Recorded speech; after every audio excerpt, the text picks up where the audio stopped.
giorni manifestazioni di stima e vi ringrazio tantissimo da parte delle persone, sia quando incontro per strada, sia diciamo con i vari mezzi telematici.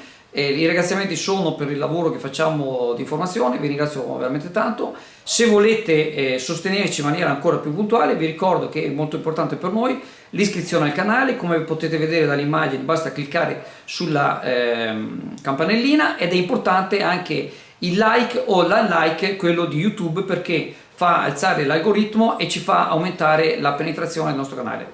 Quindi vi ringrazio, ciao e buona continuazione di settimana. Scatta a mezzanotte la nuova ordinanza regionale che disciplina in maniera ulteriore l'afflusso dei clienti di bar e ristoranti, dei negozi e anche dei mercati. Per quanto riguarda i pubblici esercizi, il provvedimento emanato dal presidente della Giunta Veneta Luca Zaia anticipa alle 11 l'orario della consumazione solo da seduti, per i locali muniti di posti a sedere. Fino ad oggi scattava solo alle 15, confermando la chiusura alle ore 18, salvo asporto o consegne a domicilio. Nei negozi fino a 40 metri quadrati di superficie di vendita dovrà essere rispettata la presenza di un solo cliente, mentre sarà consentito l'accesso a un cliente ogni 20 metri quadri nel caso di botteghe con superficie maggiore. Ribadita la necessità di perimetrare i banchi dei mercati all'aperto con ingresso e uscita. Zaia ha stabilito che nei supermercati potrà entrare una sola persona per ogni nucleo familiare, salva la presenza di minori o di persone non autosufficienti, suggerendo ai più anziani di svolgere le proprie commissioni tra le ore 10 e le 12.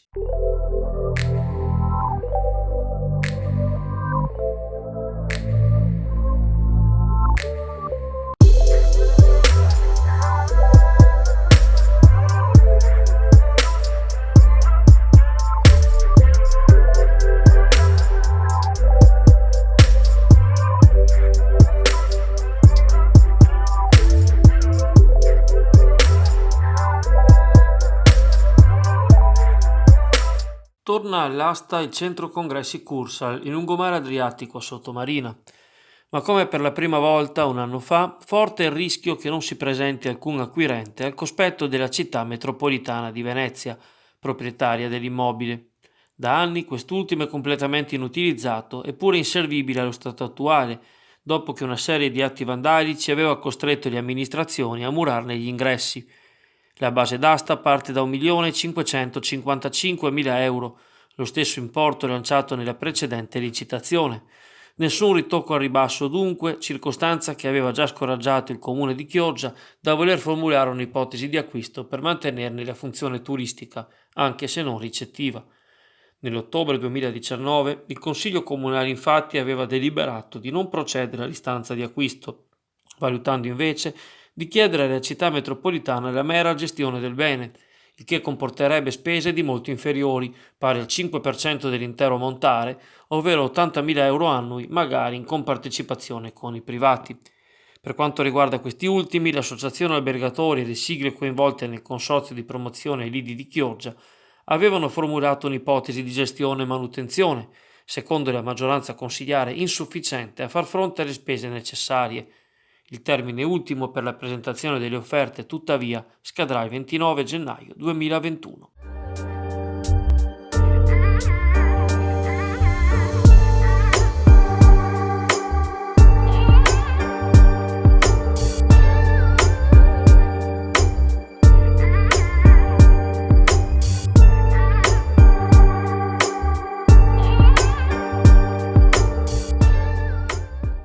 La società Porto Turistico San Felice, preso atto delle dichiarazioni rese dall'ex sindaco Fortunato Guarnieri in merito al ricorso che quest'ultimo ha presentato al TAR per chiedere la restituzione di quasi 2 milioni di euro nelle casse comunali da parte della Darsena, ritiene necessario tutelare la propria immagine e l'onorabilità dei propri soci amministratori, precisando di aver conseguito detto risarcimento, a cui il comune di Chioggia è stato condannato con sentenza del Consiglio di Stato passata in giudicato, quale diretta conseguenza dei provvedimenti illegittimi adottati dal Consiglio Comunale e dalla Giunta presieduta dallo stesso Guarnieri.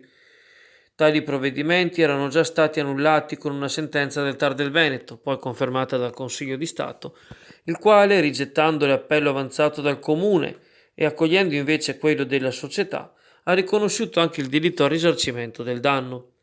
Pertanto, si legge in un comunicato della società Porto San Felice, parlare di pagamento non dovuto è un'oggettiva mistificazione.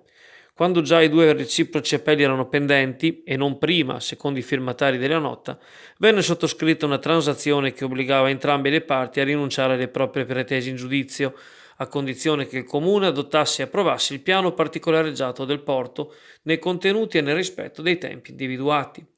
Il Comune, proseguono i titolari della Darsena, violò l'accordo perché il piano venne approvato modificato e con ritardo di 3 anni, e non dal Consiglio Comunale, bensì da un commissario ad acta che intervenne in sostituzione del Comune, dal momento che questo era rimasto inerte e ingiustificatamente inadempiente, anche di fronte alla formale diffida a provvedere inviatagli dalla Regione. La violazione dell'accordo da parte del Comune ha comportato che né la società né il Comune stesso hanno rinunciato ai rispettivi appelli, accettando entrambi di far decidere la questione al giudice amministrativo.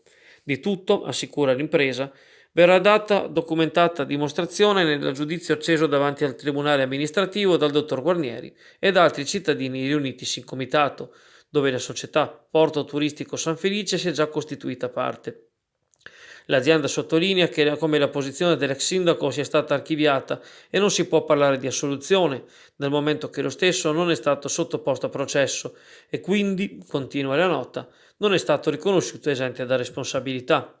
A fronte delle dichiarazioni di Guarnieri, ritenute denigratorie dal Porto San Felice, quest'ultimo ha incaricato i propri legali di valutare se vi siano gli estremi per sporgere querela per diffamazione.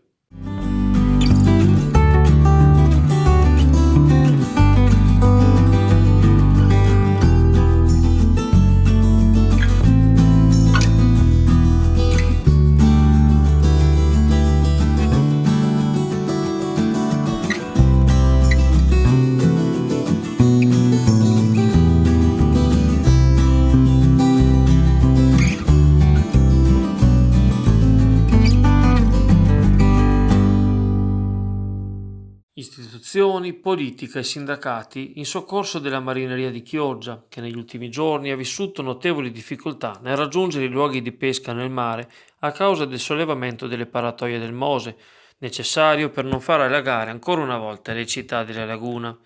Il sindaco Alessandro Ferro ha inviato una lettera indirizzata al ministro per lo sviluppo economico Stefano Patuanelli e per conoscenza ai ministri De Micheli per infrastrutture e trasporti, Bellanova alle politiche agricole e alimentari ed Incai ai rapporti con il Parlamento, in cui chiede il completamento della conca di navigazione alla bocca di porto di Chioggia e un indennizzo a favore di chi ha perso giornate di lavoro. Il sollevamento può durare diverse ore, se non, come questo periodo, anche per più giorni, fatti salvi abbassamenti per un brevissimo asse temporale finalizzato soprattutto all'uscita dalle navi commerciali dal porto. Così, spiega il sindaco, c'è il rischio di non poter rientrare in laguna nel caso i pescherecci fossero già in mare.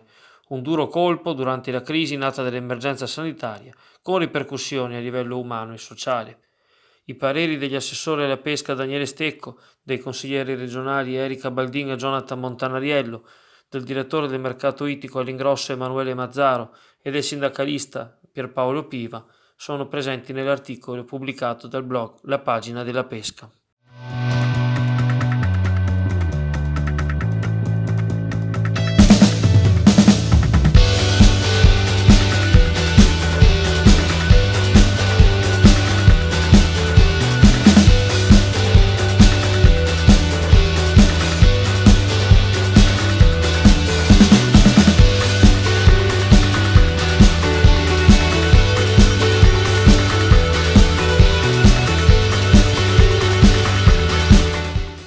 Avrà luogo domani il primo presidio che l'associazione Insieme Arte a Mare Chioggia aveva organizzato già la settimana scorsa davanti al municipio, minato però dalle condizioni di maltempo.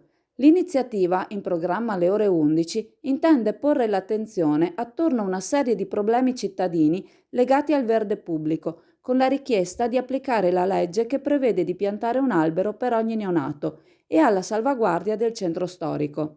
Le promotrici manifesteranno restando ferme alla distanza di almeno 1 metro, indossando cartelli con scritte o fotografie, usando il megafono per spiegare le proprie ragioni. Lo scorso 31 ottobre il prologo per chiedere la sospensione dei lavori al cantiere del parcheggio scambiatore all'Isola dell'Unione. Nella giornata di domani, il focus delle manifestanti riguarderà anche la futura riconversione dell'area di Forte Penzo a sottomarina. Il prossimo appuntamento è previsto per sabato 19 dicembre.